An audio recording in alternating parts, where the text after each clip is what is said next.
Assalamualaikum warahmatullahi wabarakatuh. Allahumma sholli ala Sayyidina Muhammad wa ala ali Sayyidina Muhammad. Pemirsa yang dirahmati Allah, marilah kita simak ceramah dari Kiai Haji Abdullah Gimnastiar dengan tema "Tidak usah khawatirkan rezekimu".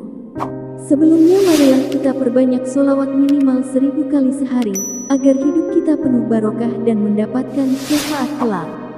Jangan lupa berikan dukungan kepada channel kami dengan memberikan super thanks seikhlasnya. Marilah kita doakan semoga Ajim sekeluarga dan para penonton YouTube ini diberikan kesehatan dan diberikan kebahagiaan dunia dan akhirat. Selamat menyaksikan. Jelas? Hadirin, ini kepada kakek nenek program masa keemasan, jangan ngarep-ngarep anak-anak. Mana anak tuh nggak ngebahagiakan, padahal saya sudah stop. Jangan. Padahal saya dulu yang membesarkan. Kata ibu, saya yang hamil, saya yang melahirkan, saya yang menyusui. Ingat loh bu, anak nggak pesen lahir dari ibu ya. Nggak boleh disebut-sebut. Itu udah memang begitu amalnya. Ibu hamil itu amal soleh ibu. Ibu merasa sakit itu penggugur dosa ibu. Ibu capek itu yang merontokkan dosa habis seperti gugurnya daun-daun. Ibu baby blues, tahu baby blues?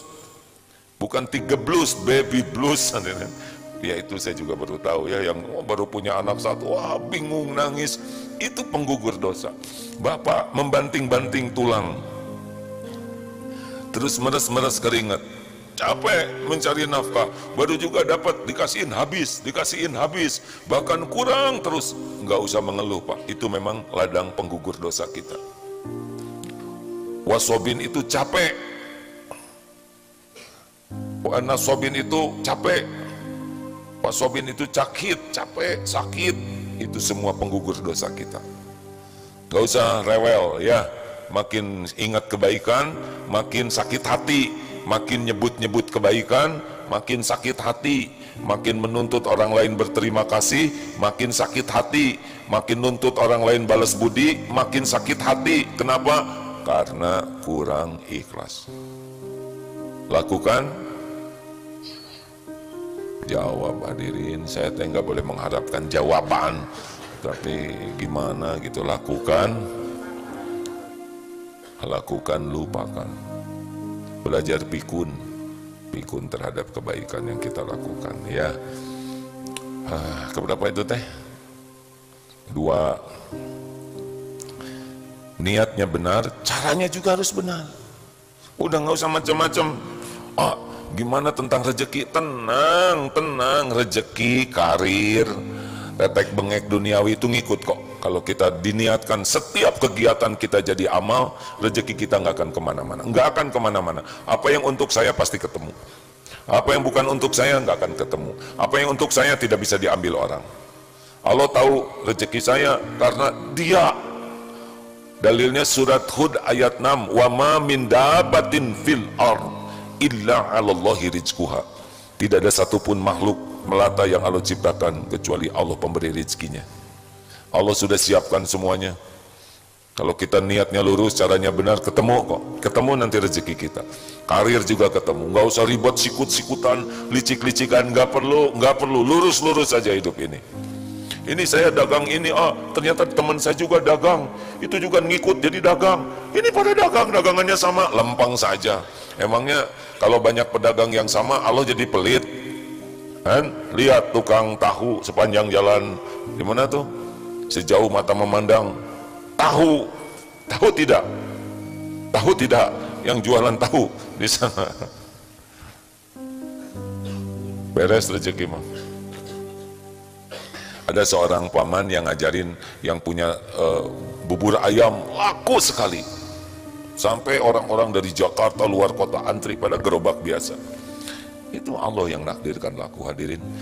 Karena saking banyaknya pembeli, si paman ini ngajarin tuh keponakannya, nah ini resepnya, ini caranya, semuanya dibikin sampai tahu, dilatih sampai bisa.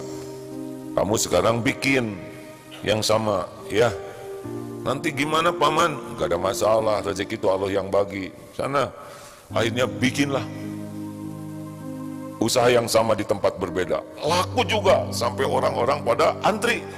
Apa yang dilakukan?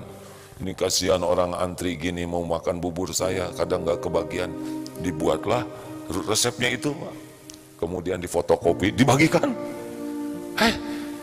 Pak, Bapak ngebagiin resep ini nggak takut jadi banyak saingan? Paman saya aja nggak berkurang rezekinya gara-gara saya jualan. Saya bahagia, paman saya bahagia. Kalau nanti banyak yang jualan begini, saya ikut bahagia. Allah yang ngebagikan rezeki. Gitu. Ini mah punya resep dirahasiakan. Jadi dia juga lupa resep yang dia buat, ya nggak? Makanya nggak usah takut kekurangan rezeki. Takut itu takut tidak jujur, takut tidak syukur.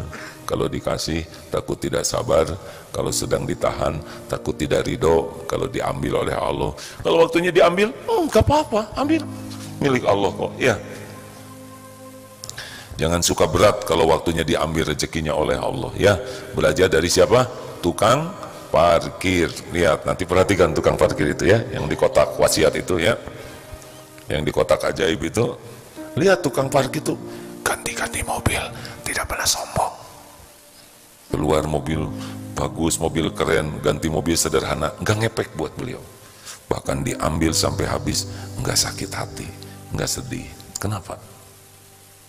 Karena cuma titipan gitu. Yang penting jadi amal, adanya disyukuri jadi amal, diambil oleh Allah, ridho jadi amal, ditahan rezekinya, sabar jadi amal, lihat orang lain dikasih, kita ikut bahagia jadi amal.